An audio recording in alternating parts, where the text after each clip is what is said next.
विष्णु समाज के सभी आदरणीय सदस्यों को न्योम प्रणाम।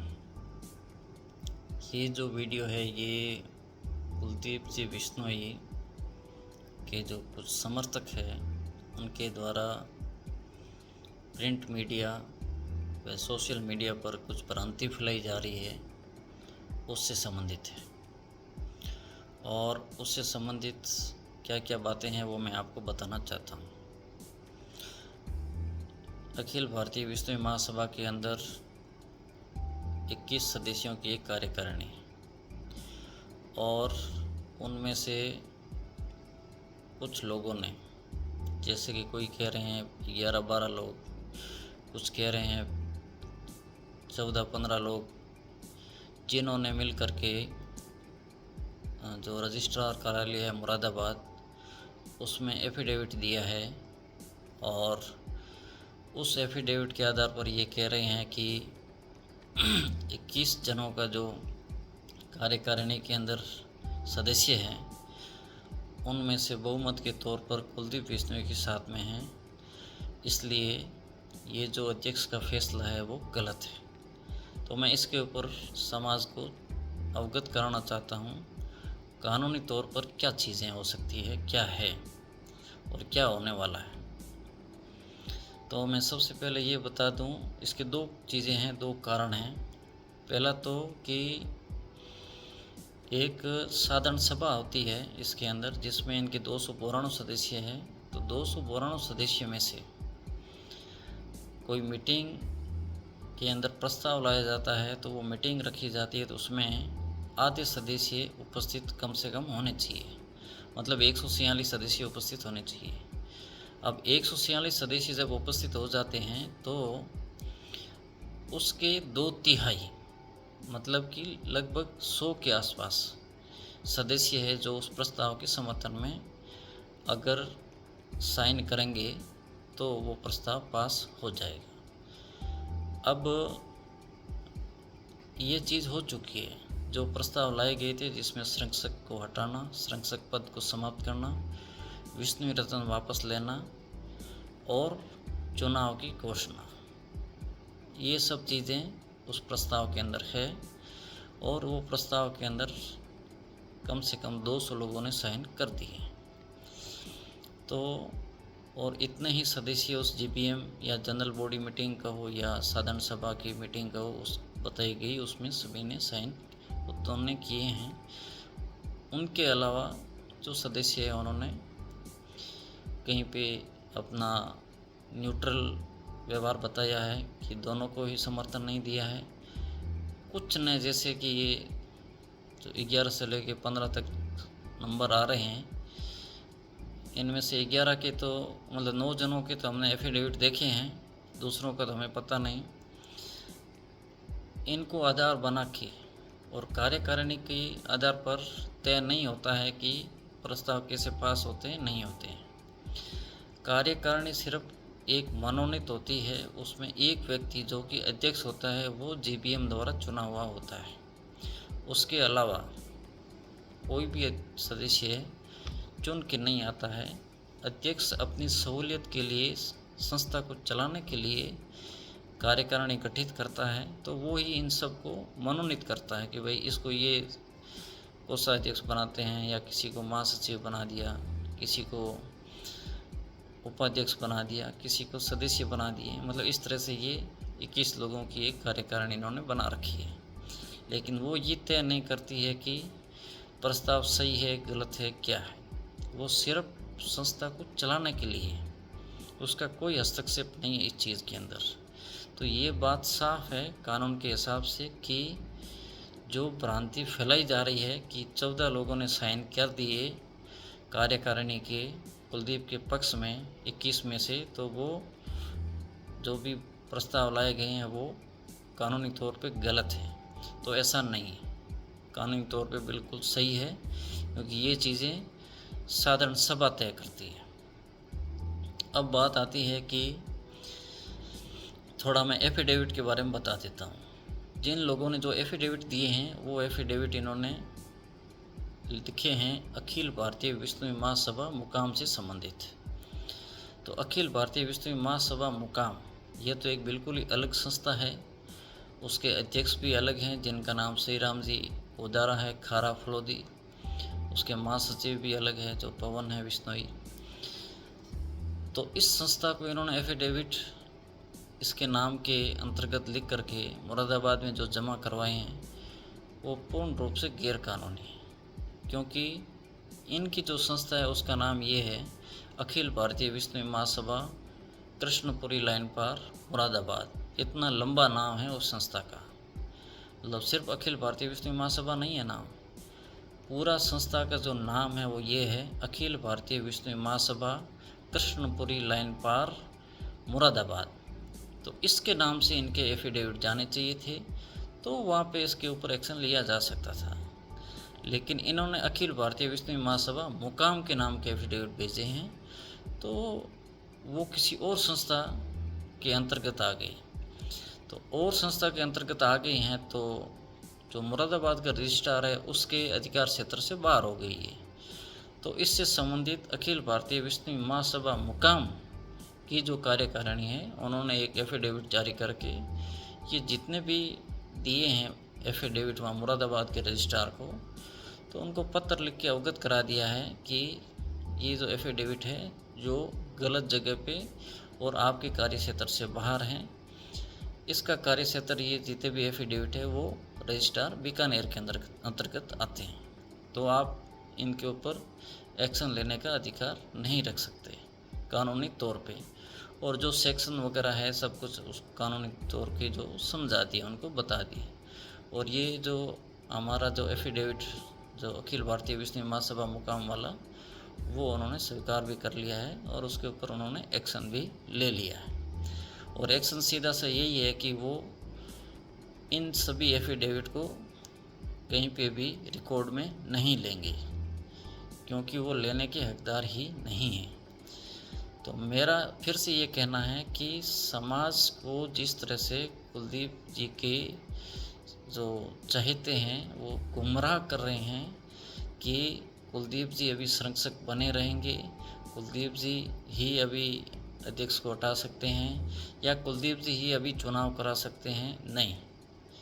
उनके विरुद्ध जो लाए गए प्रस्ताव थे वो पारित हो चुके हैं और वो अध्यक्ष के द्वारा बनाए, जो अध्यक्ष ने एक संविधान संशोधन किया था, अध्यक्ष ने तो महासचिव जो इनकी संस्था है उन्होंने प्रस्ताव रखा था 27 दिसंबर 2023 को। उसमें संरक्षक की जो शक्तियाँ थी वो शक्तियाँ ट्रांसफ़र होके अध्यक्ष के पास आ चुकी हैं, क्योंकि एक चुना हुआ व्यक्ति ये जो आई है वो कोई गैर कानूनी नहीं है, ये कानून के तहत ही आई है। उत्तर प्रदेश का सोसाइटी एक्ट जो 1860, उसके बाद में 1975 में उसमें अमेंडमेंट हुआ था, फिर 2009 में अमेंडमेंट हुआ है। इन सभी अमेंडमेंट और उनको मिला के देखा जाए तो उसमें क्लियर चीज़ें हैं कि चुनाव जो व्यक्ति है अध्यक्ष जिसको बोलते हैं, वो ही सारे डिसीजन ले सकता है सोसाइटी के अंदर। तो पहले मन मर्जी से संरक्षक के पास में ये जो प्रस्ताव गैर कानूनी रूप से थे वो कानूनी रूप से उनको सुदृढ़ किया और उसी के आधार पर इन्होंने एक्शन लिया इन्हीं के जो बनाए हुए नियमों के हिसाब से। नियम इनके ये कहते हैं कि जो भी सदस्य समाज हित में कार्य न करके, संस्था के हित में कार्य न करके, समाज की मान मर्यादाओं के विरुद्ध या संस्था के नियमों के विरुद्ध कोई कार्य करता है, चाहे वो किसी भी पद के अंदर है, उसको उस संस्था से बाहर अध्यक्ष के द्वारा हटाया जा सकता है। तो उसी शक्ति का प्रयोग करके इन्होंने उनको बाहर भेजा है और ये कानूनी रूप से बिल्कुल ठीक है जो उन्होंने प्रस्ताव के हिसाब से जो कार्रवाई की है। मैं सिर्फ कानूनी रूप की बातें कर रहा हूँ। तो अगर ये कोर्ट कचहरी में भी जाएंगे तो इनको वहाँ पे कुछ नहीं मिलने वाला है, क्योंकि इनके संविधान के अंदर 27 दिसंबर 2023 को जो परिवर्तन किया उस हिसाब से ये जो साधारण सभा है उन्होंने इनकी शक्तियाँ हैं संरक्षक की, वो अध्यक्ष को कानूनी तौर पे जो इन जो संविधान है एक्ट, जो सोसाइटी एक्ट जिसको बोलते हैं, यूपी सोसाइटी एक्ट बोलो या इंडियन सोसाइटी एक्ट बोलो, उसके हिसाब से सही वो संविधान के अंदर जो त्रुटियां थी उसको ठीक की गई और उसी आधार पे एक्शन लिया गया। तो मेरा अंतिम रूप से यही कहना है कि समाज को इन बातों में गुमराह नहीं होना है। जो ये बोल रहे हैं कि 21 कार्यकारिणी के सदस्यों में से 14 लोगों ने कुलदीप जी का साथ दिया है, तो कुलदीप जी बहुमत से आगे हैं और वो मीडिया पे और ऐसे गलत प्रचार कर रहे हैं या अखबार में छपवा के इस तरह से अपनी इमेज को हो सकता है हरियाणा में बनाए रखें। लेकिन कानून क्या बोलता है? कानून बिल्कुल ठीक बोल रहा है कि जो प्रस्ताव लिए गए हैं वो गलत नहीं लिए गए हैं। अब बात आती है चुनाव की। तो चुनाव का मैं हमेशा यही कहता आया हूँ कि जल्दबाजी का चुनाव अगर होगा तो किसी यही व्यक्ति और यही लोग वापस आपको कार्यकारिणी मिलेंगे और फिर कुलदीप जी के चंगुल में या उनके गोदी में जाके बैठ जाएंगे। इससे बढ़िया ये काम है कि समाज आगे आए और जब इस संस्था के अंदर सदस्यता ग्रहण प्रोग्राम शुरू हो, जो कि 1 जनवरी से शुरू होने वाला है, उसमें ज़्यादा से ज़्यादा भाग लेके हर गांव के अंदर हर विष्णु ढाणी के जितने भी 18 साल से ऊपर के लोग हैं वो उसमें सदस्यता ग्रहण करें और अपने ग्राम प्रधान को अच्छे से चुनें और वो ग्राम प्रधान मिल कर के फिर जिला प्रधान बनाएंगे। अभी जो मैं सुन रहा हूँ या हमारा जो एक सुझाव है वर्तमान अध्यक्ष को कि और जब चुनाव अधिकारी नियुक्त किया जाएगा, चीफ चुनाव अधिकारी जो, उसको भी ये हमारी तरफ से दिया जाएगा कि एक जिले के अंदर 1 से ज़्यादा जिला प्रधान बनाए जाए।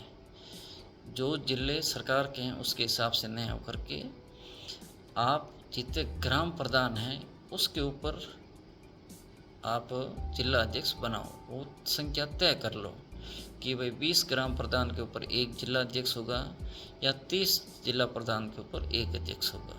इस तरह से मतलब जिला अध्यक्ष या जिला प्रधान होगा। वो जो जिला प्रधान चुन के आएंगे वो फिर इस जो साधारण सभा है इसका भाग बनेंगे और फिर अध्यक्ष का मनोनयन करेंगे, मतलब अध्यक्ष का चयन करेंगे चुनाव के द्वारा और फिर समाज को एक अच्छा अध्यक्ष मिल सकता है।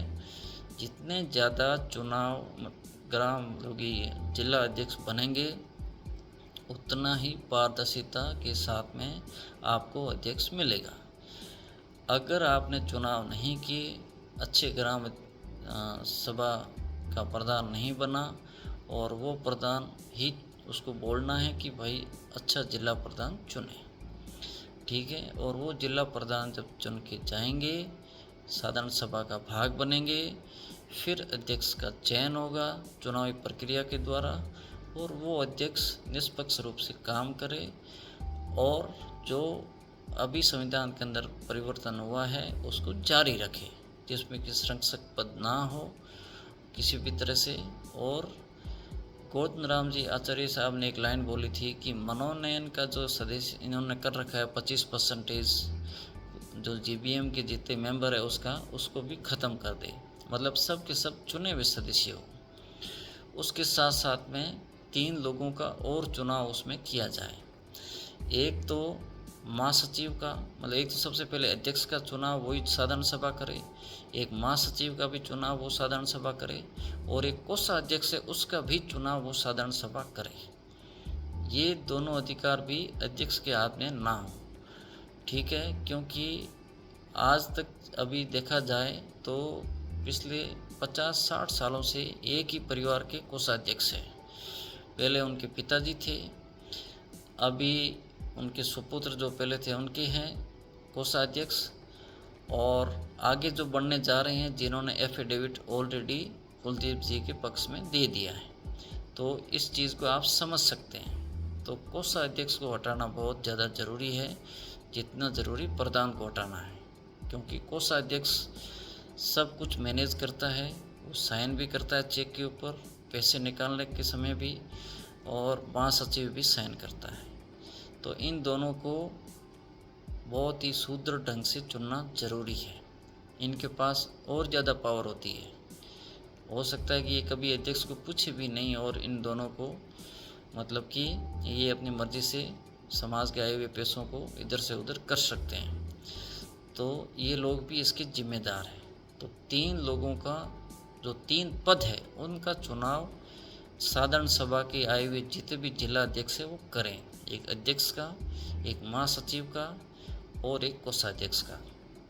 ये मेरा समाज को संदेश देना है और समाज इस पे पूरा गौर करे। जब भी ये समाज इस महासभा के अंदर सदस्यता ग्रहण समारोह शुरू हो, उस वक्त बहुत ही ज़्यादा सक्रिय होकर और इसके अंदर भाग लें। ज़्यादा से ज़्यादा एक घर तक सदस्यता को ग्रहण करवाएं और उन्हें इस चीज़ के लिए सजग करें, उनके अंदर अवेयरनेस फैलाएं कि चुनाव अच्छे से ग्राम प्रधान का चुनाव किया जाए और उन्हीं चुने हुए ग्राम प्रधानों में से कोई एक जिला प्रधान या 2 जिला प्रधान जैसे भी खड़े होते हैं उनको चुनाव देकर करके उनको जिला प्रधान चुना जाए और उसके बाद में वो जिला प्रधान साधारण सभा का भाग बने। साधारण सभा जितनी मजबूत होगी उतनी ही पारदर्शिता के साथ में संस्था चलेगी। ये मेरा आप सभी को कहना है। बोलो गुरु जम्बेश्वर भगवान की जय।